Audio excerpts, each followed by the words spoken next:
Hello students. सो आज जो chapter करने वाले हैं हम कवर वो है chapter number 3 reproductive health. Reproductive health जो चैप्टर है उसके आज हम लोग एनसीईआरटी जो एक्सरसाइज क्वेश्चंस है वो सॉल्व करेंगे। Now talking about question number 1, what do you think the significance of reproductive health in a society. आप रिप्रोडक्टिव हेल्थ का क्या सिग्निफिकेंस समझते हैं, सोचते हैं सोसाइटी में। सो आंसर क्या है, reproductive health means a state of physical, mental and social wellbeing in all matters related to the reproductive system. Reproductive health मतलब क्या होता है, ये सिर्फ एक नॉर्मल नहीं है, ये फिज़िकल, मेंटल और सोशल वेलबींग बताता है। हम वही व्यक्ति को हेल्दी बोलेंगे जो कि फिज़िकली भी हेल्दी हो, मेंटली भी हेल्दी हो और सोशली भी वेलबींग हो in all matters related to the reproductive system. So this is what reproductive health means. It is important because it helps in reproductive health। क्यों ज़रूरी है, क्योंकि ये किन चीज़ों में हेल्प करती है, healthy population। when people have good reproductive health it leads to fewer disease। मतलब अगर पेरेंट्स मान लो रिप्रोडक्टिव हेल्दी होंगे, दे आर रिप्रोडक्टिव हेल्दी, सो उनकी रिप्रोडक्टिव हेल्थ सही है तो उनके जो प्रोजेनी ऑफस्प्रिंग्स जो बच्चे होंगे उनमें भी कम डिसीज़ेज़ होंगी। तो इस तरीके से क्या कर सकते हैं हम लोग, जो डिसीज़ है उसको कम करने में ये हेल्प करेगी। Now next point is prevention of diseases. ये जो रिप्रोडक्टिव हेल्थ है ये काय में हेल्प करती है, हमारी डिसीज़ को प्रिवेंट करने के डिसीज़ को प्रिवेंट करने में। Awareness about reproductive health help to prevent sexually transmitted disease like HIV, syphilis etcetera. जैसे अगर पीपल अवेयर है रिप्रोडक्टिव हेल्थ के बारे में तो जो हमारी STD है, सेक्सुअली ट्रांसमिटेड डिसीज़, जैसे कि HIV हो गया, सिफिलिस हो गया, तो इनके जो स्प्रेड है इनसे ये प्रिवेंट करेंगी, मतलब इनके स्प्रेड को हम लोग प्रिवेंट कर सकते हैं। थर्ड पॉइंट है family planning. It helps people plan the number and spacing of children which controls population growth. ये फैमिली प्लानिंग में क्या हो जाएगा, हमको मान लो कि जैसे ओवर जो पॉपुलेशन बहुत ज़्यादा हो जाती है, जो पीपल अवेयर नहीं होते हैं कि कैसे कंट्रोल करना है, तो इससे पॉपुलेशन ज़्यादा हो जाएगी, रिसोर्सेज लिमिटेड है तो ये प्रॉब्लम क्रिएट करेगा। तो फैमिली प्लानिंग में जो पर्सन है, जो पेरेंट्स है, वो चिल्ड्रन के बीच में कितना स्पेस रखना है और कितने बच्चे उनको चाहिए, ये सारी चीज़ें जो है हेल्प करती है और इससे हम लोग पॉपुलेशन जो है हमारी वो कंट्रोल रह सकती है। Now fourth is reduced maternal and infant death. ये जो है वो मैटरनल और इन्फेंट डेथ को कम करता है। Good reproductive care during pregnancy and child birth reduces the chances of death. Pregnancy के टाइमिंग में अगर मदर को अच्छे से हेल्थ केयर प्रोवाइड की गई है, न्यूट्रिएंट का ध्यान दिया गया है, ओवरऑल अच्छे से सब कुछ देखभाल की गई है, तो जो बच्चे हैं उनको भी डेथ के चांसेस कम रहते हैं और मदर के भी डेथ के चांसेस कम रहते हैं इस चीज़ में। तो रिप्रोडक्टिव हेल्थ जो है वो हमारी वो मैटरनल और इन्फेंट डेथ को भी रिड्यूस करती है। Now fifth and last point is awareness and education. It spreads knowledge about puberty, menstruation, contraception and safe practices, helping young people make responsible decisions. ये नॉलेज स्प्रेड करता है किसके बारे में, जैसे कि प्यूबर्टी, मेंस्ट्रुएशन। पहले के टाइम में बहुत सारे जो बॉय रहते थे they don't know even about menstruation, but अभी एट प्रेजेंट इतनी अवेयरनेस है कि लोग जानते हैं कि मेंस्ट्रुएशन क्या होता है, व्हाट इज़ कॉन्ट्रासेप्शन और कॉन्ट्रासेप्शन क्यों ज़रूरी है हमारी लाइफ में, एंड सेफ प्रैक्टिसेस, ताकि जो यंग पीपल है वो रिस्पॉन्सिबल डिसीजंस बना पाए। सो that's all about question number 1। Question number 2 is suggest the aspect of reproductive health which need to be given special attention in the present scenario।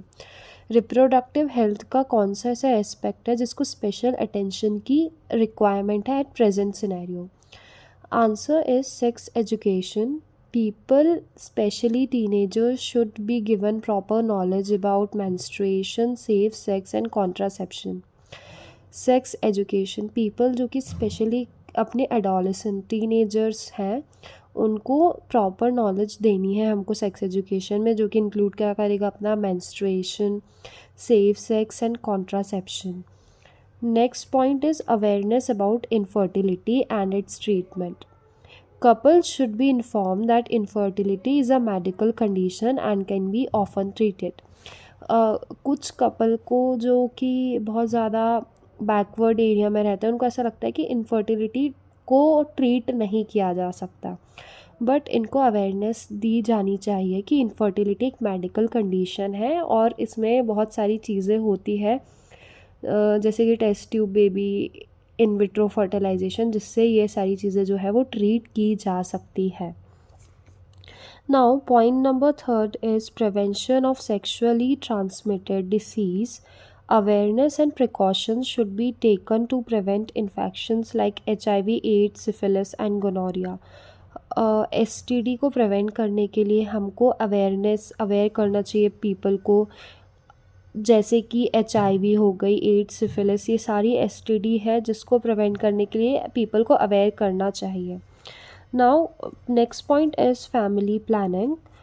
People should be guided about birth control method to avoid unwanted pregnancies and maintain small and healthy family. Family planning में we should tell about the contraception method and birth control method, ताकि जो unwanted pregnancy है उसको control किया जाए और जो couples है वो maintain कर पाए small and healthy family. So that's all about question number 2. Now question number 3 is sex education necessary in schools? Why? So answer जो पहला पोर्शन है क्वेश्चन का, is sex education necessary in school, तो इसका answer हो जाएगा yes. अब हमको वाई का रीज़न देना है. Introduction of sex education in school is necessary. It would provide right information to young individuals at the right time about various aspects of reproductive health, such as reproductive organ, puberty, and adolescence-related changes, sexually transmitted disease, etc. ये ज़रूरी क्यों है? क्योंकि जब sex education introduce होगी school में, तो ये क्या प्रोवाइड करेगी? राइट इन्फॉर्मेशन देगी यंग इंडिविजुअल्स को राइट टाइम में, ताकि वो प्रिवेंट कर सके, क्या, STD प्रिवेंट कर सके. उनको नॉलेज हो कि STD क्या होती है, ये कैसे स्प्रेड होती है, इसको हम कैसे प्रिवेंट कर सकते हैं, और ये नॉलेज देगी about reproductive organ, puberty and adolescence. क्योंकि जब टीनेजर जो रहता है, इट इज़ वेरी इम्पॉर्टेंट कि उनको इन्फॉर्मेशन राइट सोर्स से मिले. अगर वो इन्फॉर्मेशन राइट सोर्स से नहीं मिलती तो ये मिसलीड हो सकता है. That's why it is very necessary that sex education should be necessary in school. Hence, providing information to them at the right time would help them to lead a reproductively healthy life. तो जब अगर ये information उनको right time में मिल जाती है तो ये क्या हेल्प करेगी? उनको रिप्रोडक्टिवली हेल्दी लाइफ प्रोवाइड करने में हेल्प करेगी. So that's all about question number 3. Now we'll study about question number 4. Question number 4 is, do you think that reproductive health in our country has improved in the past 50 years? If yes, mention some such areas of improvement. क्या आपको लगता है कि reproductive health हमारी country में improve हुआ है past 50 year में? अगर हाँ, तो वो एरिया ऑफ इम्प्रूवमेंट आपको बताना है. So answer is yes, reproductive health in our country has improved a lot in the past 50 year. Now we're going to talk about area of improvement. So पहला area of improvement क्या है हमारा? family planning. Family planning में देखा है people are now more aware of different method of birth control. अभी के time में जो लोग हैं उनको different मेथड्स पता है बर्थ कंट्रोल की, और इससे क्या हो रहा है, हमारा फैमिली प्लानिंग अच्छे से हो रही है, पॉपुलेशन कंट्रोल में हो रही है, और सब कुछ बहुत स्मूथली चल पा रहा है. Now next is maternal health. More women now get proper care during pregnancy and delivery.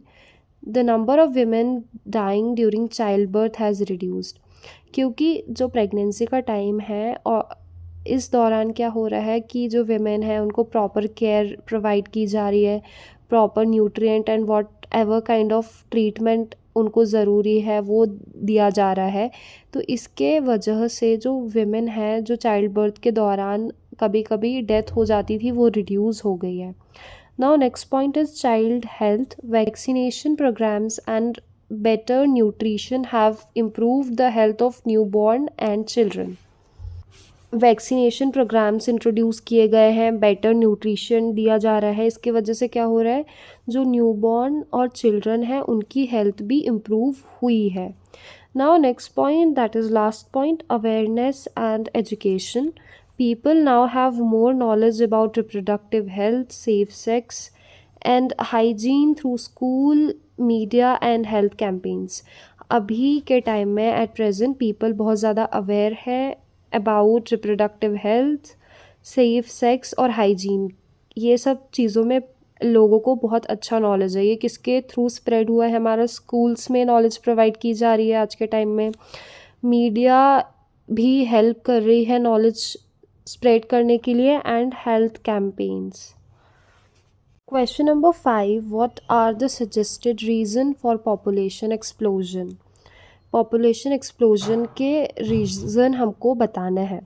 High birth rate, people are having more children because of lack of family planning.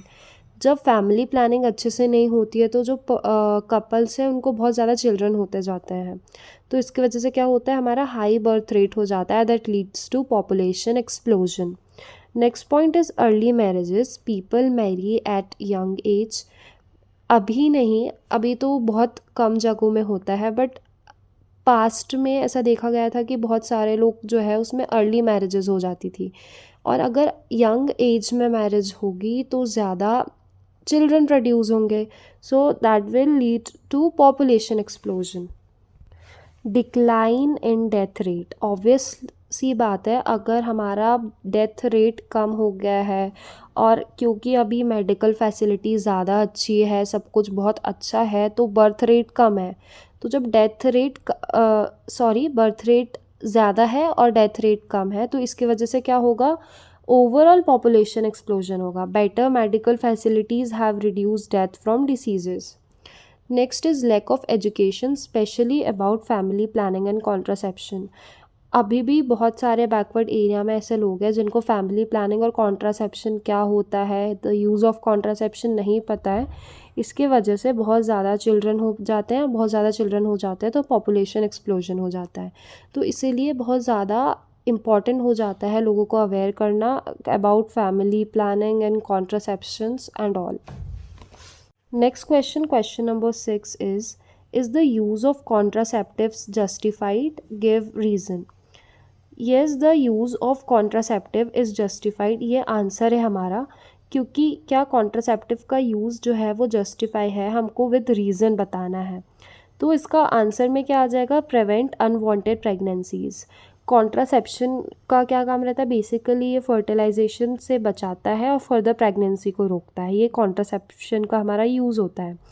तो कैसे भी करे, या फिर ऐसा हो सकता है कि वो मीटिंग से बचा दे स्पर्म और ओवम की, हम लोग ये आगे देखेंगे, but that is the role of contraception. तो ये क्या प्रिवेंट करता है, हमारा अनवांटेड प्रेगनेंसी। अगर कोई कपल है वो at present they don't want pregnancy, उनको अभी प्रेगनेंसी नहीं चाहिए, तो जो कॉन्ट्रासेप्शन है वो काय में हेल्प करेंगे, अनवांटेड प्रेगनेंसी से प्रिवेंट करेंगे। कंट्रोल पॉपुलेशन ग्रोथ, क्योंकि हमारे पास लिमिटेड रिसोर्सेज हैं और बर्थ रेट इंक्रीज़ हो रही है, डेथ रेट कम हो रही है, और ये बहुत ज़रूरी हो जाता है कि हम लोग पॉपुलेशन की ग्रोथ को कंट्रोल करें। तो जो कॉन्ट्रासेप्शन है वो हेल्प करते हैं क्या कंट्रोल करने के लिए, पॉपुलेशन ग्रोथ में कंट्रोल करने में हेल्प करते हैं। प्रिवेंट सेक्शुअली ट्रांसमिटेड डिसीज़, ऐसे कॉन्ट्रासेप्शन होते हैं जो कि लाइक कॉन्डम एंड ऑल, ये क्या करते हैं, हमारे एसटीडी को हेल्प प्रिवेंट करते हैं ताकि एसटीडी ना हो, स्प्रेड प्रिवेंट करते हैं। प्रमोट रिप्रोडक्टिव हेल्थ अवेयरनेस, ये भी रोल है किसका, कॉन्ट्रासेप्शंस का। So that is all about question number 6. Question number 7 is removal of gonads cannot be considered as contraceptive option. Why? जब गोनेड का रिमूवल को हम लोग कॉन्ट्रासेप्टिव ऑप्शन क्यों नहीं कंसिडर करते हैं? आंसर इज़ रिमूविंग गोनेड्स, अगर टेस्टिस या ओवरी को रिमूव करें तो ये कॉन्ट्रासेप्टिव ऑप्शन नहीं होता, क्योंकि देखो कॉन्ट्रासेप्शन का क्या रोल रहता है, ये प्रेगनेंसी को प्रिवेंट करता है, बट कैसे प्रिवेंट करता है, टेम्परेरी, मतलब एट प्रेजेंट में इसने प्रेगनेंसी को कंट्रोल कर लिया, बट फ्यूचर में अगर कोई भी कपल चाहता है कि दे वांट प्रेगनेंसी तो वो हो सकती है, इट इज़ टेम्परेरी। बट अगर हम लोग गोनैड रिमूव कर देंगे तो ये परमानेंट प्रिवेंशन हो जाएगा प्रेगनेंसी से, तो इसीलिए इसे हम लोग कॉन्ट्रासेप्टिव ऑप्शन नहीं कंसिडर करते हैं गोनैड्स का रिमूवल। रिमूविंग गोनैड्स, टेस्टिस और ovaries is not a contraceptive option because it causes permanent infertility and hormonal imbalances. क्योंकि अगर टेस्टिस और ओवरीज को परमानेंट रिमूव कर देंगे तो ये क्या कॉज करेगा, हमारा परमानेंट इनफर्टिलिटी, और ये बॉडी में हार्मोनल इम्बैलेंस भी कॉज करता है, disrupting overall body function, not just reproduction. ये क्या इम्बैलेंस कर देता है, हमारा ओवरऑल बॉडी फंक्शन को भी डिस्टर्ब कर देता है, ना कि सिर्फ रिप्रोडक्शन को। True contraceptives offer temporary pregnancy prevention without permanent loss. जैसे कि मैंने आपको बताया था कि जो ट्रू कॉन्ट्रासेप्टिव्स है वो क्या करते हैं, सिर्फ टेम्परेरी प्रेगनेंसी प्रिवेंशन करते हैं। ऐसा नहीं कि मतलब हमेशा के लिए जो कपल है वो इनफर्टाइल कर दिया, ये ट्रू कॉन्ट्रासेप्टिव्स का काम नहीं है। और secondary sex characteristic focus on preventing fertilisation, not eliminating reproductive capacity entirely. वही है कि रिप्रोडक्टिव कैपेसिटी को एंटायरली ख़त्म नहीं करना है हमको एट प्रेजेंट, जब तक कपल नहीं चाह रहे हैं, if they want gap between their children, या फिर अभी they are not mentally prepare for children, तो एट द टाइम वो कॉन्ट्रासेप्टिव यूज़ कर सकते हैं। और फिर बाकी फ्यूचर में if they want child so they can have, but अगर हम लोग गोनैड्स को रिमूव करवा देंगे तो क्या हो जाएगा, हमको परमानेंट कपल जो है वो इनफर्टाइल हो जाएंगे। Question number 8 is amniocentesis for sex determination is banned in our country, is this ban necessary, comment.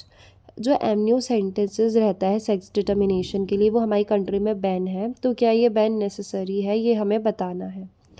Answer, yes the ban on amniocentesis for sex determination is necessary. क्यों, ये reason देखते हैं हम लोग। तो ये क्या प्रिवेंट करता है, हमारा फीमेल फिटिसाइड्स को प्रिवेंट करता है amniocentesis में जो बैन है वो। Earlier many people use this test to find out the baby sex and aborted female foetus, क्योंकि amniocentesis क्या है, उससे हम लोग जेंडर भी पता कर सकते हैं। तो पहले के टाइम में बहुत सारे जो लोग थे वो सेक्स डिटरमाइन कर लेते थे, और अगर उनको पता चले कि वो फीमेल है तो वो क्या कर देते थे, फीमेल को अबॉर्ट करवा देते थे, फीमेल फीटस को। Next point is promote gender equality, help in reducing discrimination against girl children.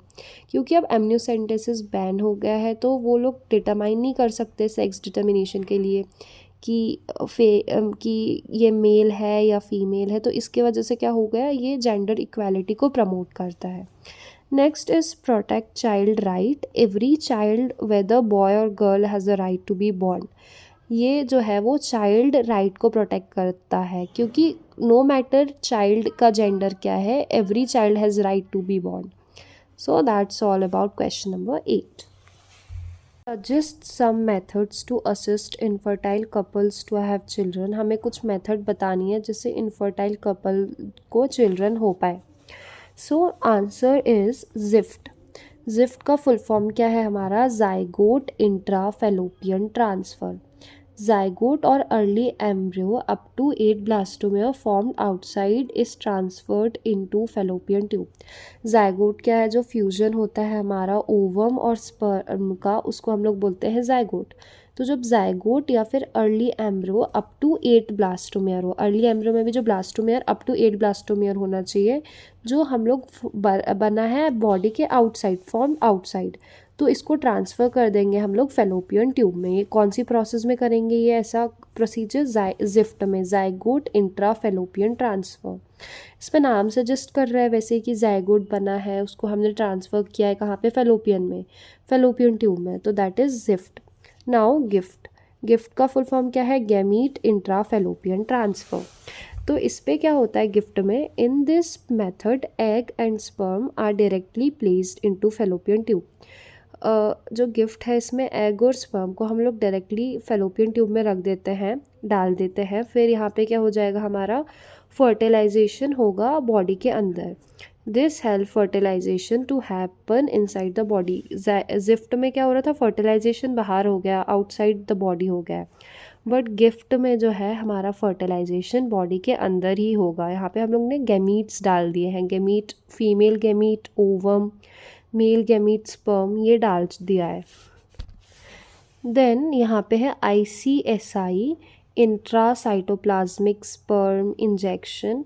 इस पे स्पर्म को डायरेक्टली इंजेक्ट कर दिया जाता है एग में। इंट्रासाइटोप्लाज्मिक स्पर्म इंजेक्शन में क्या करते हैं, स्पर्म को डायरेक्टली एग में इंजेक्ट कर देते हैं, और ये प्रोसीजर जो है हमारा वो लैब में होता है। और फिर जो एम्ब्रियो है उसको प्लेस कर देते हैं हम लोग यूट्रस में। देन नेक्स्ट है आर्टिफिशियल इंसेमिनेशन। आर्टिफिशियल इंसेमिनेशन में क्या होता है, द हस्बैंड और donor semen is directly injected into the women vagina और यूट्रस टू हेल्प फर्टिलाइजेशन।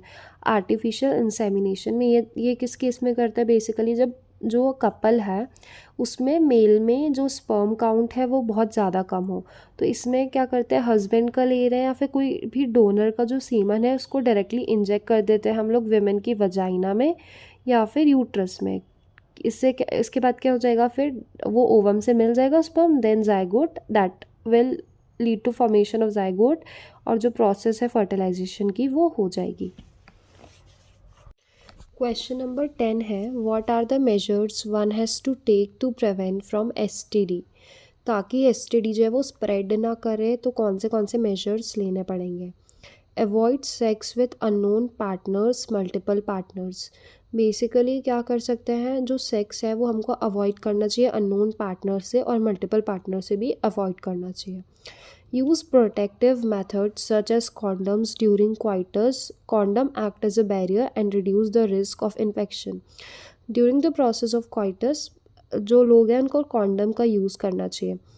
देखो, कॉन्डम के 2 बेनिफिशियल इफ़ेक्ट होते हैं। एक तो पहली बात, ये STD को प्रिवेंट करेगा, and next is it will prevent from fertilization also.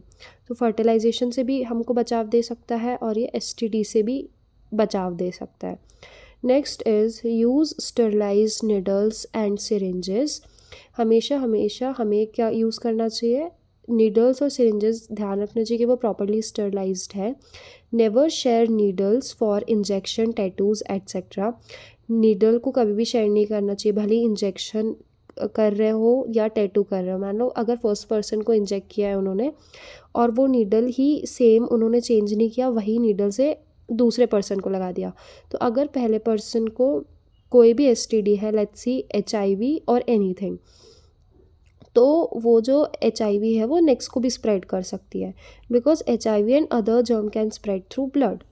Next is ensure blood is tested before transfusion. Blood transfusion का जो प्रोसीजर है उसमें ये चेक करना चाहिए हमें कि जो ब्लड है उसको टेस्ट किया गया है ट्रांसफ्यूजन के पहले, कि वो कोई HIV या सिफिलिस या कोई भी गोनोरिया पॉजिटिव तो नहीं है। क्वेश्चन नंबर 11 है, स्टेट ट्रू और false with explanation. A is abortions could happen spontaneously too. So ये true है कि abortion जो है वो spontaneously भी हो सकता है। B है, infertility is defined as the inability to produce a viable offspring and is always due to abnormalities, defect in the female partner. False। ये नहीं है, मतलब कि हमेशा ऐसा नहीं होगा कि अगर कोई कपल इनफर्टाइल है तो वो सिर्फ फीमेल में ही एबनॉर्मेलिटी है, फीमेल पार्टनर में ही एबनॉर्मेलिटी है, ये हमेशा सही नहीं हो सकता।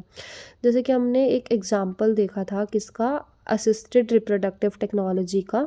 असिस्टेड रिप्रोडक्टिव टेक्नोलॉजी वो सारी टेक्नोलॉजी होती है जिससे जो इनफर्टाइल कपल है वो यूज़ करके फर्टिल ऑफस्प्रिंग को प्रोड्यूस कर सकते हैं। तो यहाँ पे एक केस देखा था इंट्रासाइटोप्लाज्मिक स्पर्म इंजेक्शन का। उसमें क्या करते हैं हम लोग, स्पर्म को इंजेक्ट कर देते हैं, sorry I am talking about that artificial insemination. Artificial insemination में क्या होता है कि जब लो स्पर्म काउंट हो मेल का, तो उस केस में हम लोग स्पर्म को इंजेक्ट कर देते हैं। तो उसमें क्या होता है बेसिकली, इसमें कोई फीमेल में डिफेक्ट नहीं है, फीमेल तो नॉर्मल है, उसका ओवम नॉर्मल बन रहा है और वो देन आगे का भी प्रोसीड कर सकती है, मतलब एम्ब्रियो को डेवलप कर सकती है, वो सुटेबल प्लेस है वो वाली, आगे बच्चा डेवलप करने के लिए भी सुटेबल है, उसके पास सब कुछ कंडीशन एंड एनवायरनमेंट। बट क्योंकि स्पर्म काउंट कम है मेल का, तो इस केस में हमको आर्टिफिशियल इंसेमिनेशन की ज़रूरत होती है। तो हमेशा ऐसा नहीं होता कि अगर कोई कपल इनफर्टाइल है तो उसमें सिर्फ फीमेल पार्टनर का ही दोष है, ऐसा नहीं होता। Next C is complete lactation could help as a natural method of contraception. ये ट्रू है कि, बट इसका क्या होता है कि lactation natural method of contraception के जैसे एक्ट कर सकता है, बट ये सिर्फ एक लिमिटेड टाइम पीरियड के लिए होता है, लिमिटेड पीरियड ऑफ टाइम के लिए होता है। जैसे कि लैक्टेशन जो है इसको हम लैक्टेशनल एमिनोरिया भी बोलते हैं, ये नेचुरल कॉन्ट्रासेप्टिव मेथड में आता है, but it is only for 6 month तक ही ये इफ़ेक्टिव रहेगा। कुछ लोग सोचते हैं 2 साल तक अगर वो बच्चे को फीड कर रहे हैं और ये नेचुरल कॉन्ट्रासेप्टिव की तरह यूज़ हो जाए, बट ये पॉसिबल नहीं है, ये सिर्फ 6 मंथ तक ही सूटेबल और एप्लीकेबल है। हाँ, कुछ केसेस में आगे अगर हो जाए तो ठीक है, बट 6 मंथ तक ही ये जो सिनेरियो है वो इफ़ेक्टिव है। डी है creating awareness about sex related aspect is an effective method to improve reproductive health of the people. True, क्योंकि अगर हम लोग अवेयर करेंगे सेक्स रिलेटेड एस्पेक्ट को, ये एक इफ़ेक्टिव मेथड है क्या इम्प्रूव करने के लिए, रिप्रोडक्टिव हेल्थ ऑफ पीपल को इम्प्रूव करने के लिए। So this statement is true.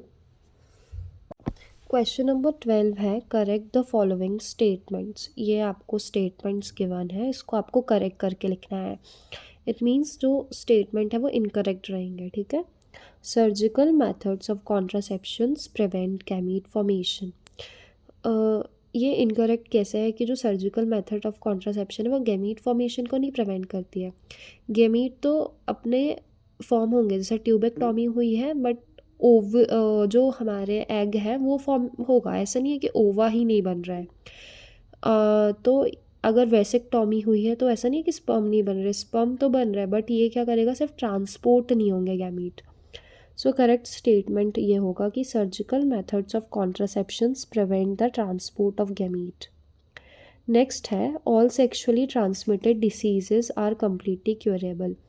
कि सारी की सारी जो STD है, सेक्सुअली ट्रांसमिटेड डिसीज़ है, वो कम्प्लीटली क्योरेबल होती है, एक गलत है। Not all sexually transmitted disease are completely curable. Next है oral pills are very popular contraceptive among the rural women. कि ओरल पिल जो है वो बहुत ज़्यादा, ये जो कॉन्ट्रासेप्टिव है बहुत ज़्यादा पॉपुलर है रूरल वुमेन के among, but it is incorrect, क्योंकि रूरल एरिया जो है वो बैकवर्ड एरिया रहता है, यहाँ पे ज़्यादा अवेयरनेस नहीं होती, इवन लोग नहीं जानते कॉन्ट्रासेप्शन के बारे में भी लोग नहीं जानते हैं।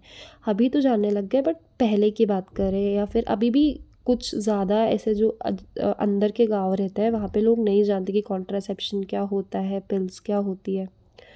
सो जो ओरल पिल्स है वो बहुत ज़्यादा पॉपुलर कॉन्ट्रासेप्टिव है among urban women. In ET techniques, ET refers for embryo transfer. Embryo are always transfer into uterus. Embryo transfer technique में एम्ब्रियो हमेशा यूट्रस में ट्रांसफ़र होगा, लेकिन ये ज़रूरी नहीं है। एम्ब्रियो जो है वो हम लोग फेलोपियन ट्यूब में भी ट्रांसफ़र कर सकते हैं और यूट्रस में भी कर सकते हैं, स्टेज पे डिपेंड करेगा। मतलब इनिशियल स्टेज ऑफ ब्लास्टोमेयर है तो उसको हम लोग फेलोपियन ट्यूब में कर देंगे, बट अगर ज़्यादा डेवलपमेंट हो गया है तो यूट्रस में कर देंगे। तो ऐसा नहीं है ज़रूरी कि हमेशा ही यूट्रस में ट्रांसफ़र होगा। सो that's all about all the exercise questions of chapter number 3। Next time हम लोग मिलेंगे नेक्स्ट चैप्टर के साथ, नेक्स्ट एक्सरसाइज क्वेश्चन के साथ। Thank you for watching the video and yes, you can subscribe Physics by MN Anwar channel, and thank you.